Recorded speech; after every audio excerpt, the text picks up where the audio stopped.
Sword of Omens, give me sight beyond sight.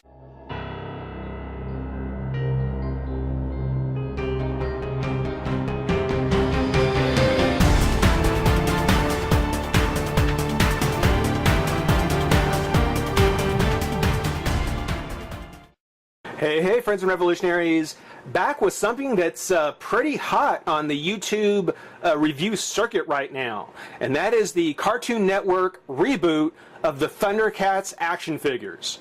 Now, before anybody says, oh great, now he's going to trash the new Thundercats, let me say up front, I haven't watched any of the episodes yet. I haven't seen any of the Thundercat episodes yet.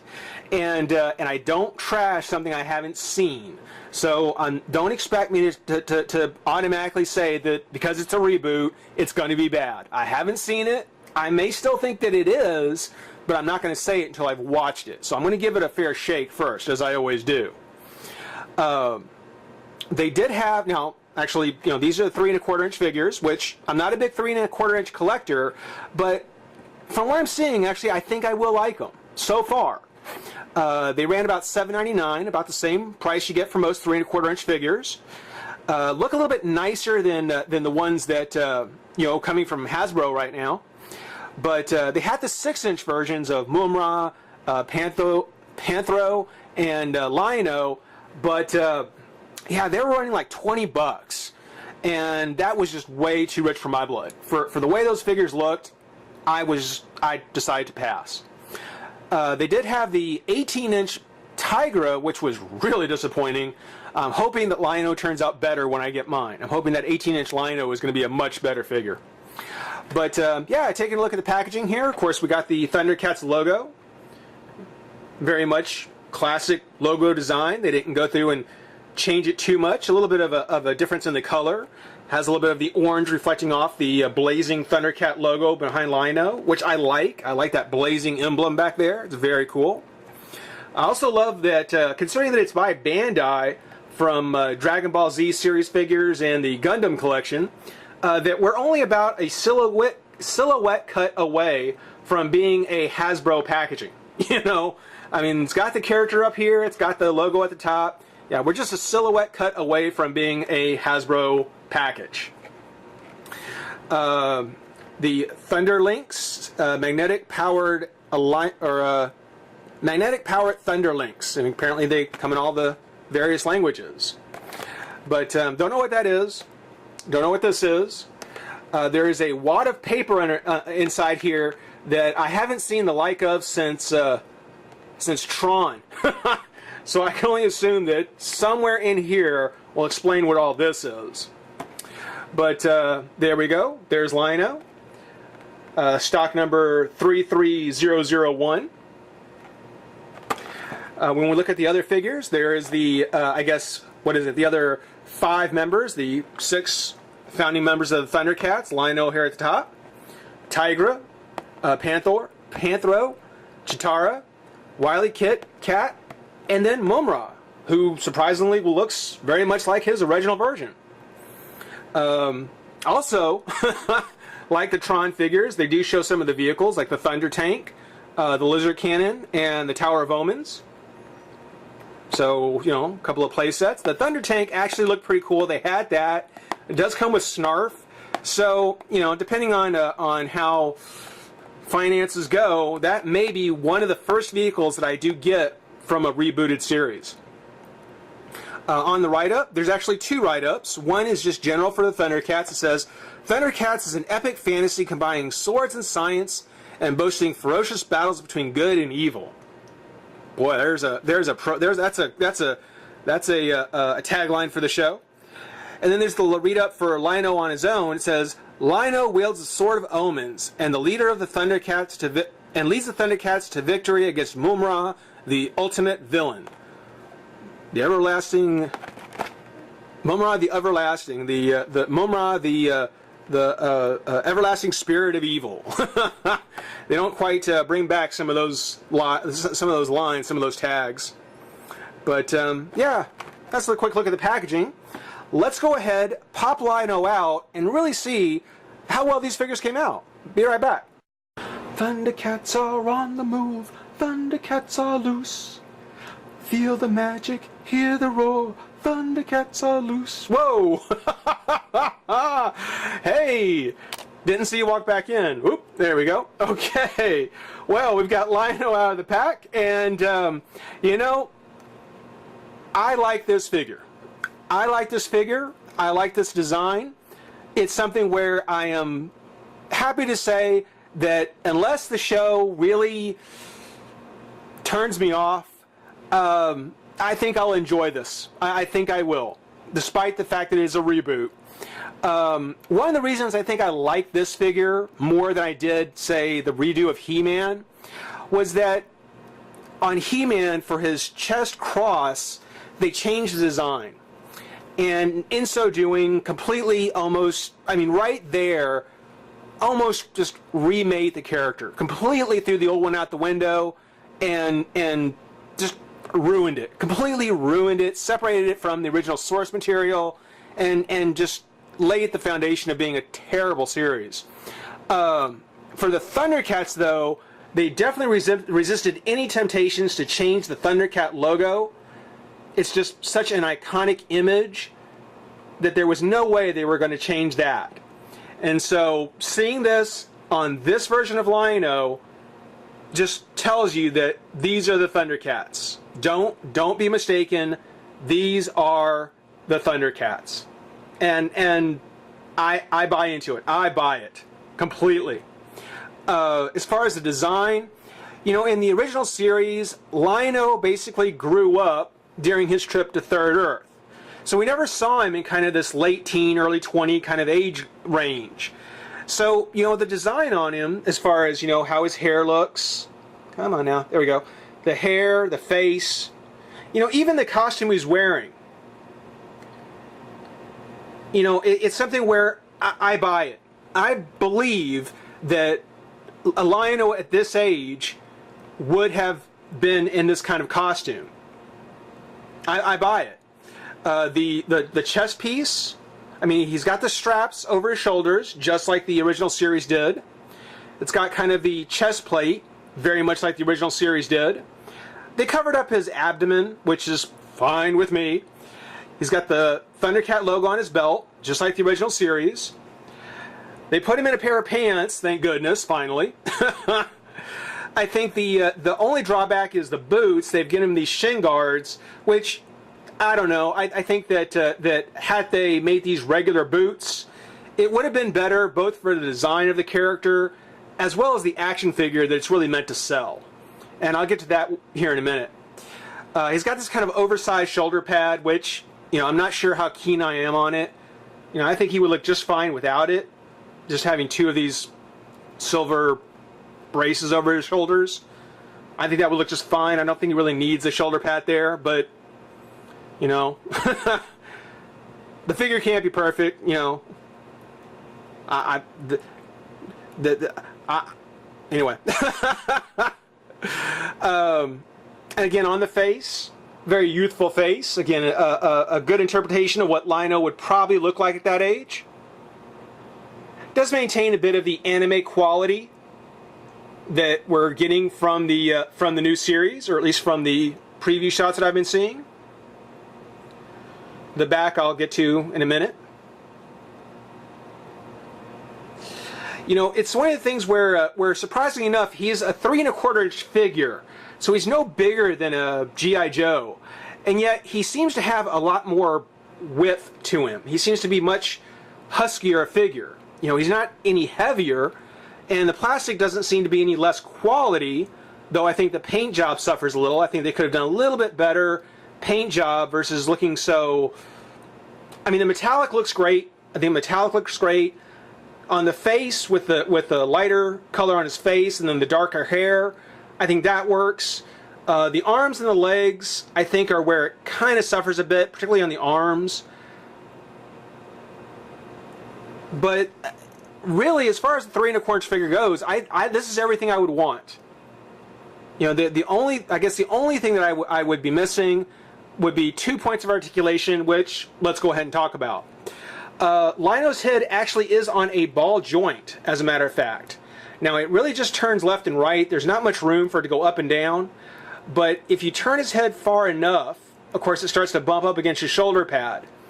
And either the figure is so cheap in the way it was made that the head pops off, or someone there said, you know, we really need to find a way to keep the head from breaking when they turn it too far. So they just made it a ball joint. Which will be kind of interesting whenever we start popping out the other figures and seeing what happens with Tigra. But it does turn left and right. The shoulders are on a hinge. Actually go up and down, in and out. The hinges, which I want to point out real quick, are sculpted in the same material or have kind of a black sculpt, kind of like the pants or the underside of Lino's armor. And you can kind of see, you know, there's the pin joints there, the pin here, the pin there at the knee, and on the ankle. And, you know, considering the only place that it seems to be hidden or that seems to match the color is on the knee, you know, you really would have expected they would have molded these joints in the same color as the arms, because that's 1, 2, 3 places where that pin would have been, you know, hidden better, even if it showed up along the knees. And even if it showed up on the knees, it would be understandable because it's right there where the bottom of the leg comes from. So that's really kind of confusing that they didn't make the pins in the joints match the color of the arms as opposed to using the black, because it just stands out everywhere it's used, and it is rather distracting. So aesthetically, that's one of the problems I have. It's not a Hasbro figure, so there's not really a swivel in the bicep or in the elbow. It does swivel at the shoulder, which is nice, but you know, a twist at the elbow or at the bicep, that would have been the only other articulation in the arm I would have liked. You know, so he could actually have turned his fist in front of his body. You know, it comes out this way, but it doesn't really come across his chest. There is the single joint at the elbow and a twist at the wrist, which for some reason, I'm not sure if they just did it for the sake of the mold, but the whole lower part of his arm is sculpted as one piece. So rather than looking like his hand, like with fur, it comes off looking like a glove that he's wearing. You know, it looks like a kind of a ragged sort of glove. And I don't know if that's supposed to look that way or if that's just the fact that they sculpted it this way. But yeah, that's a little disappointing, is the fact that the hand looks like more like he's wearing a glove than it's just a change in fur color on his arm. I don't know. The torso does twist. The leg comes up and out, and it has a nice ball jointed leg. So unlike the Marvel Universe that uses kind of this twin pin idea, this is actually a much nicer joint, more Four Horsemen style, which I give a big thumbs up for. Been at the knee and at the foot. Now there's no twist at the, well, there's a twist at the top of the thigh, just like, again, the Four Horsemen style, but nothing at the foot. So if he had classic Lino boots where there was a twist at the boot, that and then a twist at the bicep, I think really, really would have made this a great figure. But that's the only thing that I would want to see. Another thing that I really like is that on the shoulder pad, it is pinned down in place. It doesn't have like some kind of I don't know. What am I thinking of? Like the shoulder plates on the Iron Man figures, the shoulder pads, how they have kind of have this like the hinge that's in there will pop off if you lift the arm too high. I mean, here it keeps it from going very high, but it's definitely in place and it's very solid. I really do like that. Along the same lines, the flaps that are on the side of his legs here, they're all molded into his armor. So, I mean, it's very soft plastic, and you can, you know, give him the splits, so it doesn't limit the movement at all, but it's part of the lower armor. So, you know, it's nice. It's nice that you don't have to worry about a piece popping off when you move him and then having to hunt all over the carpet for it. You know, that's always a bummer. But very nice figure. Very nice Lion-O. I really do like him. I like this figure quite a bit. I wish I could say the same for his accessories. First off, we'll talk about the lion's paw shield.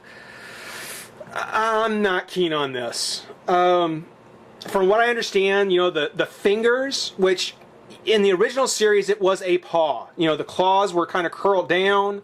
There were the alignment of gemstones that would have the rope and other things to it. Here it's got these fingers, not even claws, but fingers that kind of retract and pop out a la Wolverine, which I'm already going to tell you, I don't really like that idea. It just seems the worst kind of pandering to Wolverine fans. So I'm really, really disappointed in this. One thing that the original figure, and let me go ahead and show you the Sword of Omens, which both this one and the larger sword, I mean, it's pretty bad. I mean, Lion-O is actually pretty nice. This is pretty bad. The swords are warped right out. They're made of a very, very soft plastic, and just getting them to be right is going to be tough no matter what. So we can get, there we go. But one thing the original Lion-O figure didn't have was a smaller Sword of Omens to fit in his shield. And this one, at least, you can see that it's kind of molded on the inside so that the sword fits in. And I'm serious, I may just cut these claws off. I just do not like them. You know, if it had been that these were on a clip that would have clipped in and out, that's fine. But having fingers on a lion's paw, it just seems wrong. I'm sorry, that just doesn't seem right to me. It does just snap onto his hand like so. And so we're going to have kind of a, we're going to have a very iconic look for Lion-O with his shield and sword. A little oversized maybe, but you know, that hopefully that's just by limitation of figures, not by design of the character in the show. If it's that much bigger, it's going to look a little goofy. The longer sword, as I mentioned, being a very soft plastic, it's totally warped. It's totally warped. Everything about it is just twisted and warped. And you know, I noticed that on both the Sword of Omens and here, the Sword of Omens, the eye is closed. So even on the larger sword, the longer sword, it doesn't have the cat symbol on it, the cat's call. I don't know if that's a marketing decision where you have to buy a Lion-O from one of the other packs to get the sword with the lion symbol on it. I haven't looked that closely, but I was thinking that one side would have had this and the other side would have had the cat's call. No, both of them just have a regular red closed eye of Thundera, and it's not even painted black. You know, it's just kind of got a red dot on it. You know, not much in the way of paint application. So that's a bit disappointing. But you can take the sword and pop that into his hand as well. And see how warped it actually does look. You know, for the most part, from Bandai, I'm pretty happy with these figures. You know, I'm sure that had Hasbro or Mattel done them, well, maybe not Mattel, but certainly if Hasbro had a chance to do them, you know, we probably would have had better and worse results. For what he is, I actually think he's actually pretty cool. I really do want to get to the others, see how they turned out. We'll have to get a look at the show. I'm still up in the air on the show, but as far as the figure goes, I give him a thumbs up. Hope you enjoyed watching. Rate, comment, subscribe, join the revolution. We'll see you soon. Bye-bye.